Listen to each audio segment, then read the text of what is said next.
What's up guys, Barry Gaming here, back with some more AFK Journey, and today we're going to go over the top 5 A-level heroes you need to build on your account. Now a lot of these are going to be for either story mode or dream realm. Some of them have uses in other places, but I figured it's time to update our beta list, talk about these heroes because these ones you definitely need to have on your wish list. You definitely buy them in the dream store and get them built up to Mythic Plus as soon as possible. It's going to take a little while to do it, but trust me, the payoff in the end will feel good. Hopefully you guys enjoy this one. Let's jump right into it.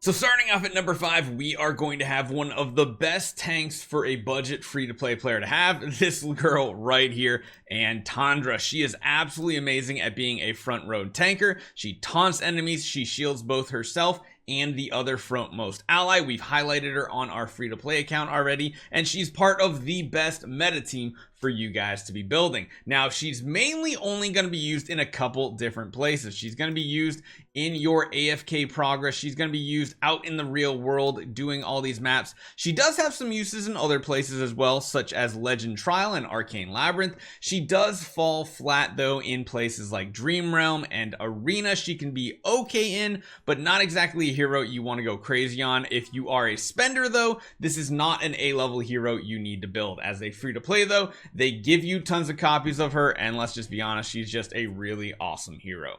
Number 4 on the list is going to be Korin, and Korin has some really unique abilities. Again, this is one of the heroes that really starts excelling once they get to Mythic Plus, however, is useful before that point. He has the ability to shield the weakest ally in combat, which is really cool. I'm going to show you guys here in the Dream Realm. If you're having problems surviving with any of your heroes, throwing him into the battle is going to do some amazing things, because as you see, he jumps to the weakest target, he adds that little shield to them, it gives him mobility, so even on bosses like Necro Dragon, where he could be a little better because he's got his movement skill too. He's really awesome, has high damage output, has support for other heroes, and is really good.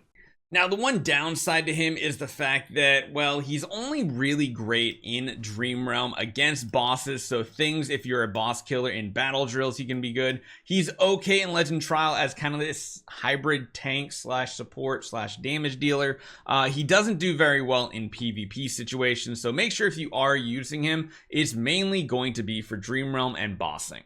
Coming in at number 3, we have Marilee. Wow, that actually rhymed as well. But yes, she is one of the best, if not the best, damage dealer in bossing in Dream Realm that there is. Even better than Odie, I would say, in a lot of situations, because she has some really cool synergies. Now, she's going to have some decent damage, once again, just like Korin, all the way up to Mythic Plus. But when she does hit Mythic Plus, my goodness, does she get even more damage. Her attack is increased by 5% when other allies cast an ultimate. So even what you just saw with Korin on Snowstomper, even though we're not using as many ultimates, you still get to that 6 cap pretty easily. Her normal attacks deal true damage after reaching those max stacks. That is the best part about her, because you're not going to have to worry about a lot of defenses and stuff. True damage is very overpowered, so you're going to want to make sure that she is built up probably the second priority behind Odie on your account, because Odie's going to be more useful overall. Marilee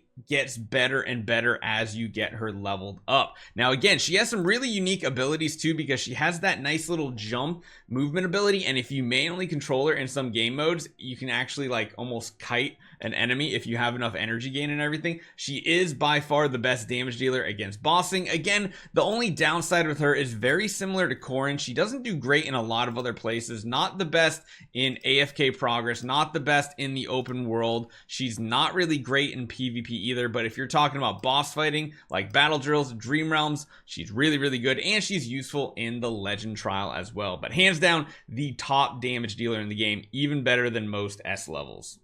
So for number 2 on the list, I really had to jump over to my free-to-play, because it's really where Koko shines, is budget accounts that need a support hero that can do amazing things, and she's number 2 on our list probably one of the fan favorites on this list, because yes, you do not need Mythic Plus for her to be really good. She gets even more overpowered when you do get to Mythic Plus, but just getting her full energy on the battlefield, even if you have a single copy of Koko, as long as you can protect that copy, you're going to do amazing things for your team, and especially for AFK Progress and World Battles, she is going to make your team thrive. Full Energy Ultimate, this is the one that's going to lower the damage received. Right now, we are getting 50% damage reduction, which is just insane for 12 seconds. Beyond that, you're also giving life drain and 10% bonus attack to everybody in this state, so that is both an offensive and defensive boost. She's just so good at everything, and like I showed you guys before, let's see if we can actually get another level done with her,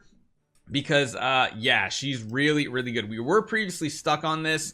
I upgraded our Koko a little bit, so let's see how this works. And of course, controlling the ultimates can be very important with Koko, as we've shown before, but getting this off right here and then adding that ability onto it, she synergizes so well with summoners, because you see that little the horns above the head, that is the amount of time left on the damage reduction and the attack buff.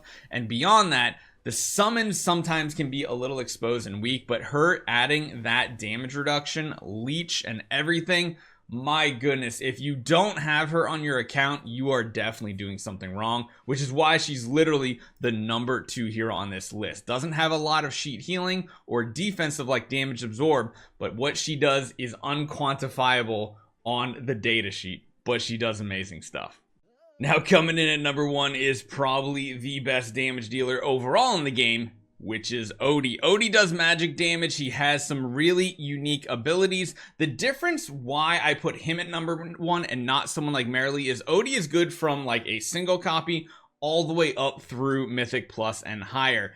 Whereas Marilee really shines once she does get Mythic Plus. Once she gets there, she kind of passes Odie up in damage, but Odie has something very unique. He's not only amazing against bosses, he can have some really awesome usages later in game, exactly with what we were talking about, that Mythic Plus. So as you guys know, he has poison damage, he's got magic damage, he has amazing single target damage. If you're in an AoE situation, probably not the hero you want to use, but later in the game, when you have heroes getting very high HP levels or tons of healing that you're going up against, Heart Crusher is amazing. This is his exclusive and essentially lets him execute targets below a certain amount of HP.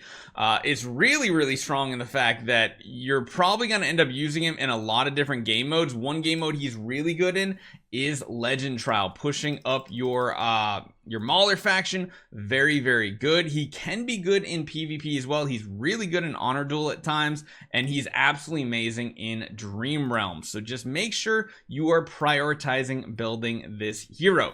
I would say, as far as the Dream Store goes, this is probably the number 1 priority, is to get him up to Mythic Plus. Once you get him to Mythic Plus, stop. You don't have to keep going. You can leave him on the banner. You can go for Supreme Plus if you want, but getting him to Mythic Plus first is important. After that, typically you go for Marilee to Mythic Plus, because those 2 damage dealers are going to carry your account in Dream Realm. You can then of course go for others like Korin or someone like that on the account. I would never go for Antandra. I really wouldn't go for Koko until you have at the very least Odie and Marilee at Mythic Plus. And like I said, Odie just gets better and better.